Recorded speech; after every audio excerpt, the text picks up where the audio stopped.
Media మిత్రులందరూ నమస్కారం.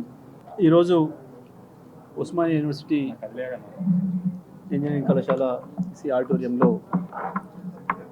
Telangana social foundation మరియు బీఆర్ఎస్ విద్యార్థి విభాగం సంయుక్త ఆధ్వర్యంలో సెమినార్ నిర్వహించడం జరిగింది.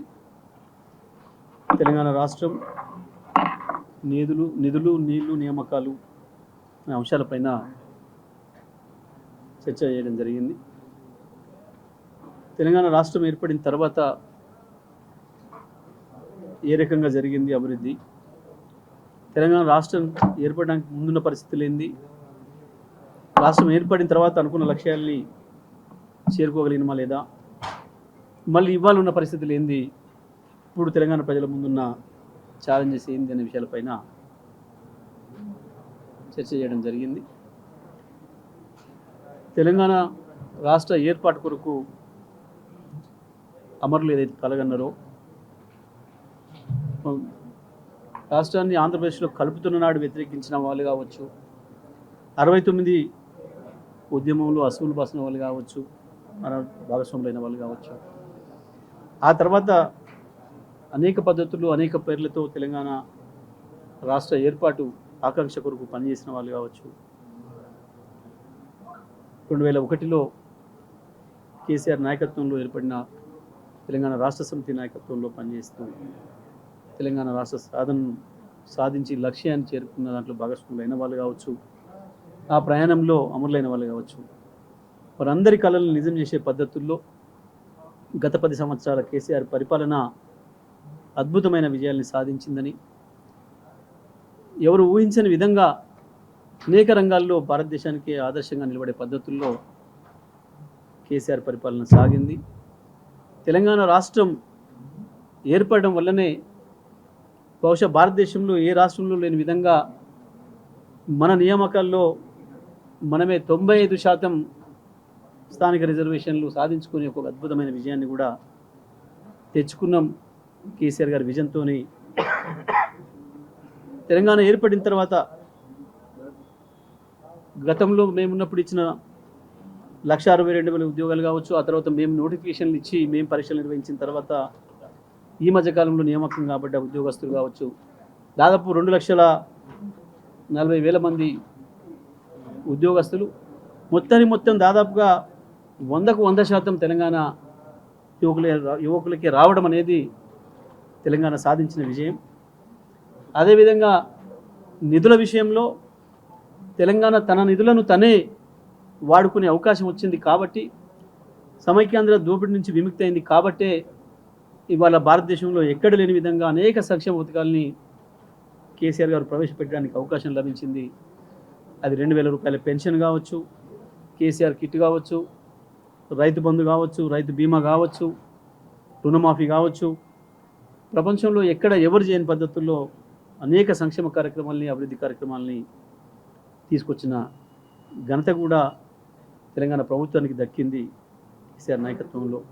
నీళ్ళ విషయంలో ఏదైతే సమైక్య ఆంధ్రప్రదేశ్లో జలదోపిడీ జరిగిందో, నాగార్జున సాగర్ శ్రీశైలంలో కూడా ఎటువంటి ఆపరేషన్ రూల్స్ లేకుండా ఒక పొరంబుక్కు ప్రాజెక్టులుగా నడిపినరో, దాని నుంచి బయటపడి తెలంగాణ తన హక్కు వాటా ప్రతి చుక్కను తీసుకొని మరొక వైపు గోదావరి పైన మనకున్న హక్కును వాడుకోవడం కొరకు అద్భుతమైన కాళేశ్వరం ప్రాజెక్టు నిర్మాణం చేసుకొని మనకు కాకతీయుల నుంచి నిజాం రాజుల వరకు తవ్వబడ్డ చెరువులు, వేలాది చెరువుల్ని కూడా మిషన్ కాకతీయ పేరు మీద రిపేర్ చేసుకొని అనేక చెక్ డ్యామ్ల నిర్మాణం చేసుకొని 1 కోటి ఎకరాలు కూడా సాగులో లేని భూమిని తెలంగాణలో 2 కోట్ల ఎకరాలకు తీసుకొచ్చి వ్యవసాయ రంగంలోనే ఒక విప్లవాన్ని తీసుకొచ్చిన సందర్భం గత 10 ఏళ్లలో జరిగింది.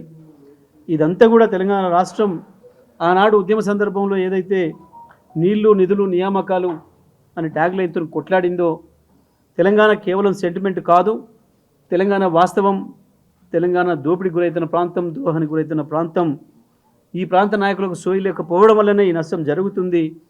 తెలంగాణ ఒక స్వపరిపాలన యూనిట్గా ఏర్పడితేనే మా నిధులు మా నీళ్లు మా నియామకాలు మాకు దక్కుతాయని చెప్పి చేసింది ఏదైతే ఉందో, ఆ నినాదాలన్నింటినీ కూడా నిజం చేసుకున్నాం. ఒక అద్భుతమైన విజయాలతో ముందుకు పోయినాం.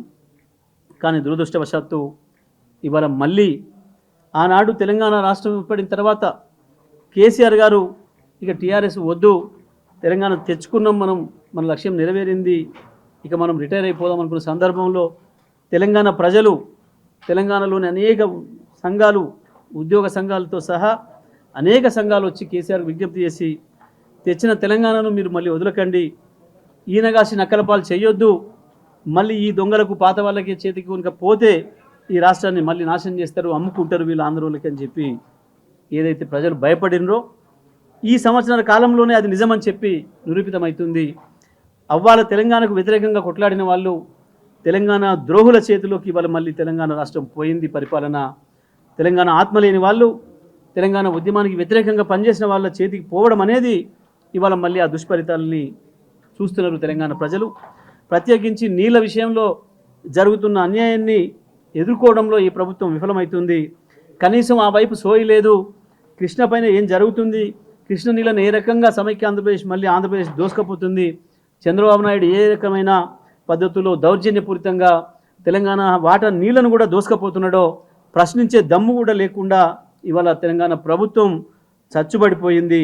కేవలం కమిషన్ల కక్కుర్తి కోసం వాళ్ళకు వాళ్ళు పోటీపడి సంపాదన మీద పోటీపడుతున్నారు తప్ప ప్రభుత్వాన్ని పరిపాలించే విషయంలో, తెలంగాణ హక్కుల కొరకు కొట్లాడే విషయంలో వాళ్ళకు సోయి లేకుండా ఉన్నారు. మరి ఇటువంటి ద్రోహుల చేతుల్లో ఉన్న తెలంగాణను మళ్ళీ కాపాడుకోవడం కొరకు విద్యార్థులు కూడా నడుం కట్టాలని చెప్పి ఆ ఉద్దేశంతోనే ఇవాళ ఇదే ఉస్మానియా యూనివర్సిటీలోనే ఈ సెమినార్ నిర్వహించడం చాలా సంతోషం.